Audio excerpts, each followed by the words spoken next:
Welcome to my wallet size. Today we will address the issue, are the 4 U.S. mega banks sound after 2023 first quarter earnings report? With the recent bank failures of Silicon Valley Bank, and the New York-based Signature Bank, the stability of the U.S. banking system recently became a concern. All eyes are now on First Republic Bank, which is teetering on the brink of bankruptcy. Today, amid the bank crisis, we are going to analyze the performance of the 4 U.S. megabanks in terms of financial metrics. And then we will subject them to a stress test to determine their solvency and potential investment opportunities. In terms of operation, JPMorgan and Wells Fargo are focused on consumer and investment banking in the U.S. Citi, on the other hand, has its core in institutional banking and has more global reach with legacy franchise where it intends to exit. Bank of America is strong in consumer banking and has global reach as well. All banks have huge exposures in consumer banking apparently because the U.S. is a consumer-led economy. Based on the 2023 first quarter earnings report of banks, JPMorgan Chase has experienced a huge withdrawal of about $184 billion from a year ago quarter. This is followed by Bank of America of $162 billion, Wells Fargo of $119 billion, and finally Citibank of paltry $3 billion. The combined withdrawals from the 4 biggest banks have almost hit $1.0 trillion for the last 12 months. Part of the reason why money is leaving the bank is because of its inability to adjust deposit rates, albeit the federal funds rates have a series of rate hikes since early 2022. Thus, depositors have opted to seek higher yields in the money market and short-term treasuries. Despite these enormous cash withdrawals, the liquidity ratio of banks remained fairly healthy. JPMorgan Chase has the highest liquidity ratio of 14.6%, followed by Citi of 13.4%.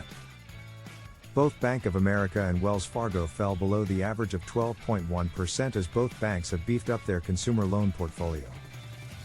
Wells Fargo has been aggressive in lending during the first quarter 2023 as loan-to-deposit ratio reached a robust 70%, indicating allocating more of its resources to higher risk-based assets. Bank of America's loan-to-deposit ratio hit 62%, and below 50% for Citi and JPMorgan Chase. For the latest quarter, JPMorgan Chase has built up more reserves amounting to $2.3 billion, followed by Citi with $2.0 billion. While Wells Fargo and Bank of America have allocated a reserve of $1.2 billion and $1.0 billion, respectively. The high provisioning is in response to concerns about the state of the U.S. economy where a recession is looming on the horizon. On the profitability front, JPMorgan registered the highest ROE for the first quarter of 2023 at 18%, followed by Bank of America at 12.5%, and Wells Fargo and Citibank of 11.7% and 9.5%, respectively. The rise in profitability of the banks can be principally attributed to net income margins because of hikes in the Fed funds rate, while the banks have been reluctant to raise deposit interest rate. JPMorgan has been efficiently managing overhead expenses during the first quarter of 2023 when the financials reflected an efficiency ratio of 52.4% compared to the other megabanks with over 60% efficiency ratio. The capital adequacy ratio is an important metric to measure a bank's ability to absorb losses. Citibank has the highest Tier 1 capital ratio of 15.3% as of end first quarter of 2023, followed by JPMorgan with 13.8%, while Bank of America stood at 11.4%, and Wells Fargo at 10.8%. Under Basel III, the total minimum capital adequacy ratio of both tiers, also including the capital conservation buffer, is 10.5%.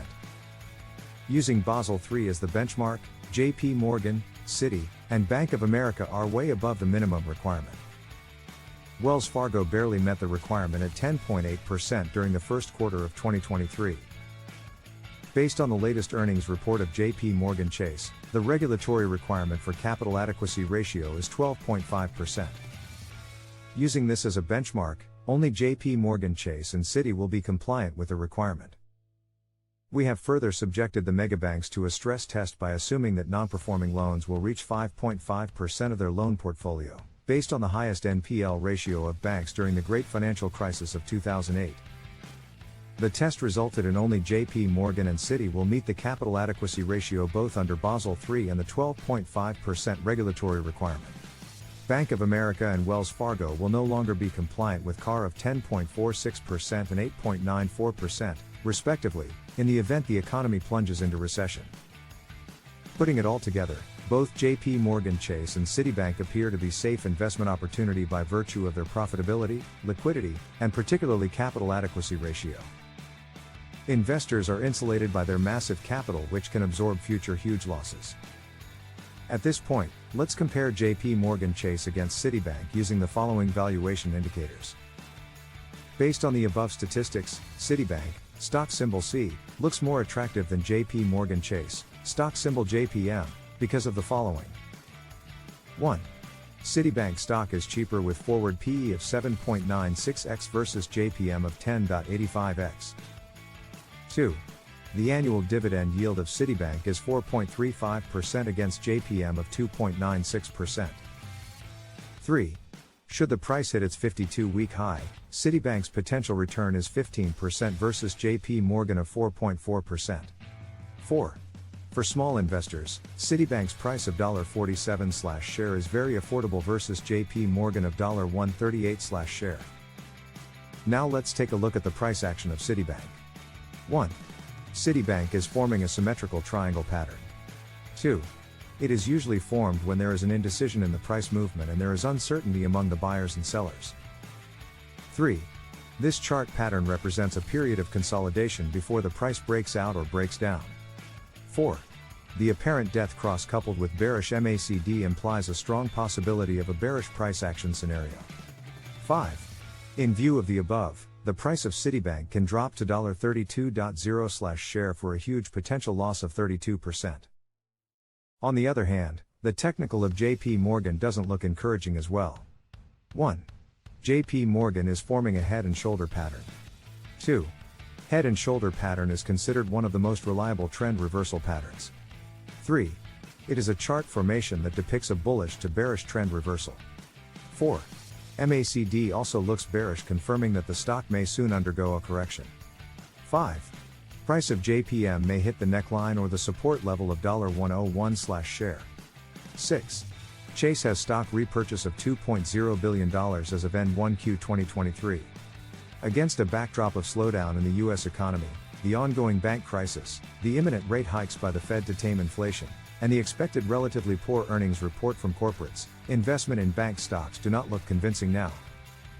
Investors should wait for a clear signal from the Fed that it is ready to pause and begin quantitative easing, which is unlikely under current conditions because inflation is still high at 5% versus the target of 2%. Unless dark clouds disappear from the horizon, investments in bank stocks should be on hold. However, on the other hand, maybe today is the right time to boost your portfolio of bank stocks considering they are dirt cheap. Looking forward to economic recovery, quantitative easing, and drop in volatility index among others, one can tremendously benefit from the forthcoming bull run, which may come earlier than you expected. At this point, we want to emphasize that we are not a financial advisor, and should investors decide to purchase bank shares, they should conduct their own due diligence or at least consult their own financial advisor. If you find this useful, please hit the subscribe and like buttons, and see you on the next video.